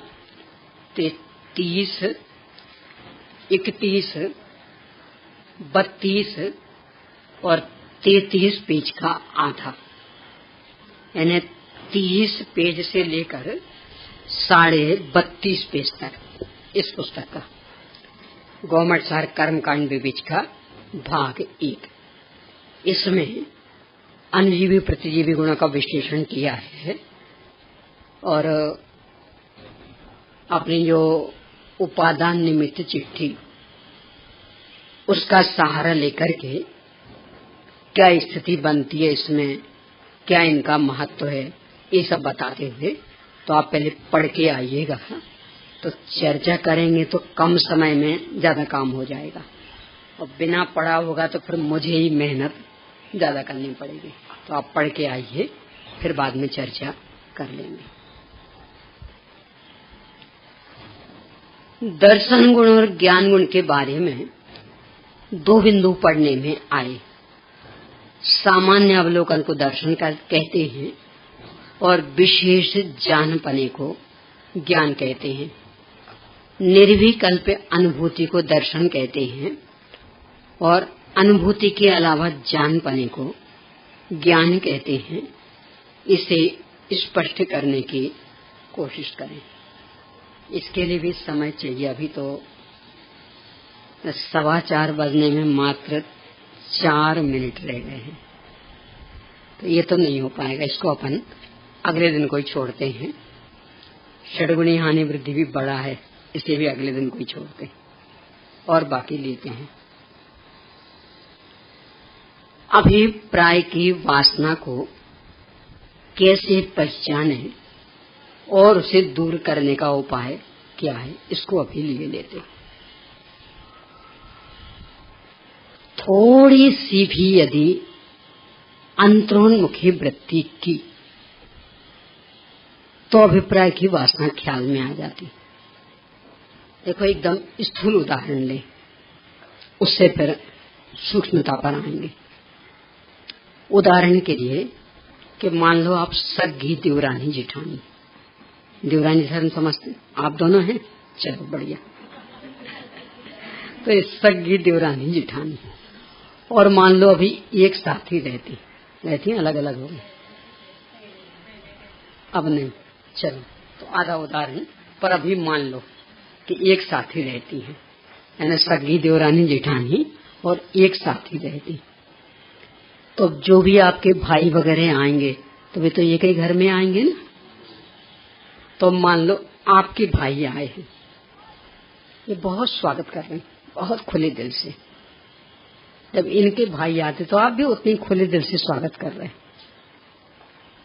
यानी इतने खुले दिल से स्वागत कर रहे कि आपके भाई को लग रहा मेरी बहन से बढ़ के तो ये है मेरे लिए, और इनके भाई को भी लग रहा कि मेरी बहन से बढ़ के तो ये है मेरे लिए।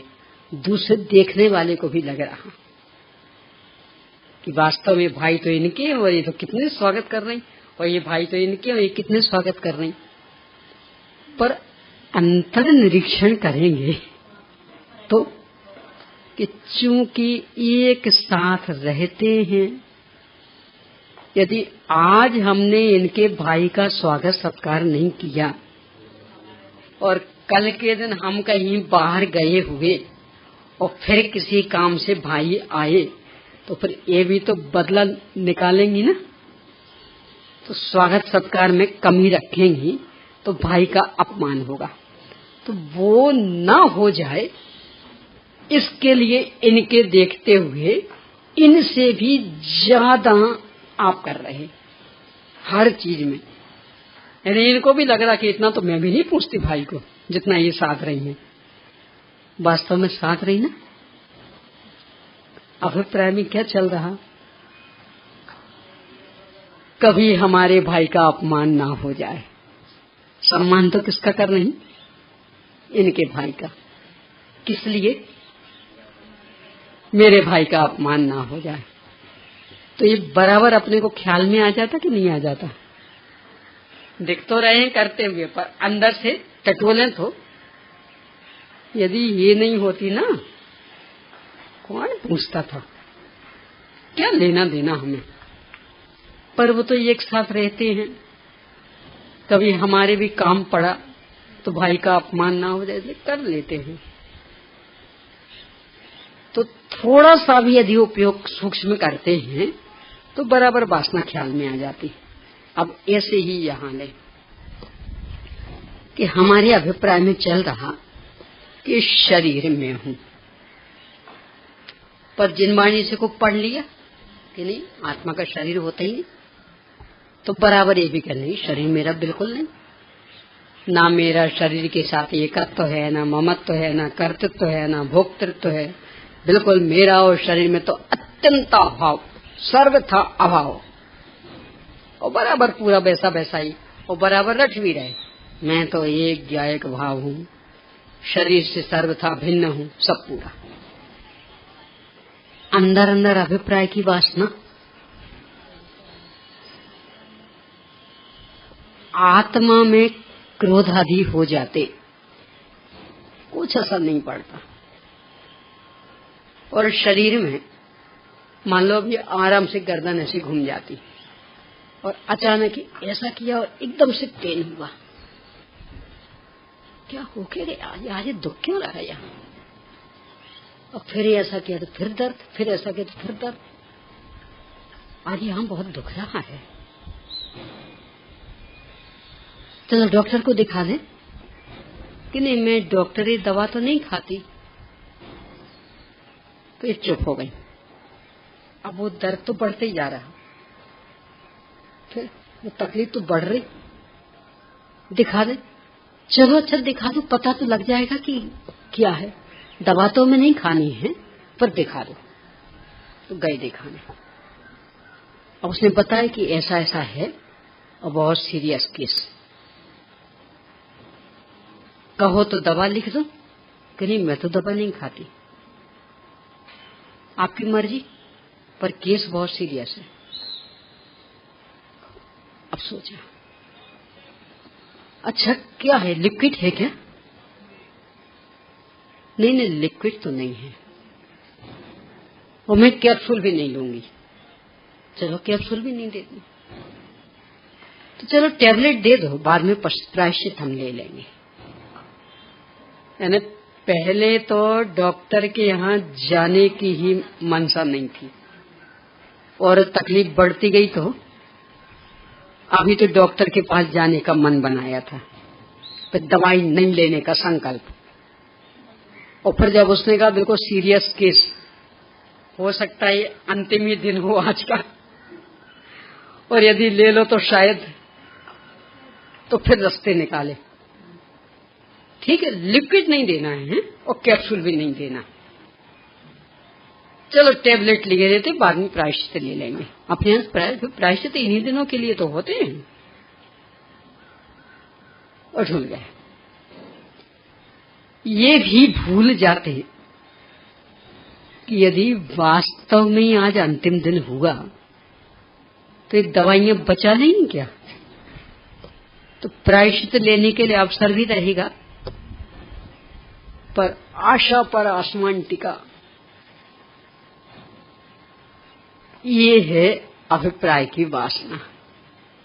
कि बाहर में तो बराबर कह रहे थे शरीर के साथ हमारा कोई संबंध नहीं है, ना एकत्व, ना ममत्व, ना कर्तृत्व, ना भोक्तृत्व, कुछ नहीं, पर थोड़ा सा भी अवसर यदि दिखता है शरीर के छूटने का, तो एक क्षण में ऐसा लगता कि जैसे शरीर ही मैं और मैं ही शरीर, तो इसको तो हर कीमत पर टिकना चाहिए।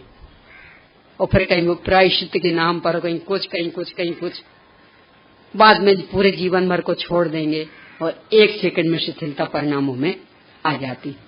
यानी अंदर अंदर बराबर लग रहा था कि आत्मा तो शास्त्रों में कहा है इसलिए हम कह लेते हैं, वास्तव में तो यही मैं हूँ, तो ये टिका तो मैं टिका और ये गया तो मैं गया, इसका ये परिणाम। तो इस तरह से अपना निरीक्षण करें, यानी आत्मा में रोग चल रहा विषय कषायों का, मिथ्यात्व आदि का, उसके नष्ट करने के लिए कितने संकल्पित, और शरीर में जो कि लोगों का घर ही है पर कोई रोग व्यक्त हो जाता तो उसको नष्ट करने के प्रति कितने संवेदनशील, इससे पता लग जाएगा कि अपना अभिप्राय और अभिप्राय में वासना किसकी चल रही। समय हो गया है, 5 मिनट ज्यादा हो गया, आगे लेंगे।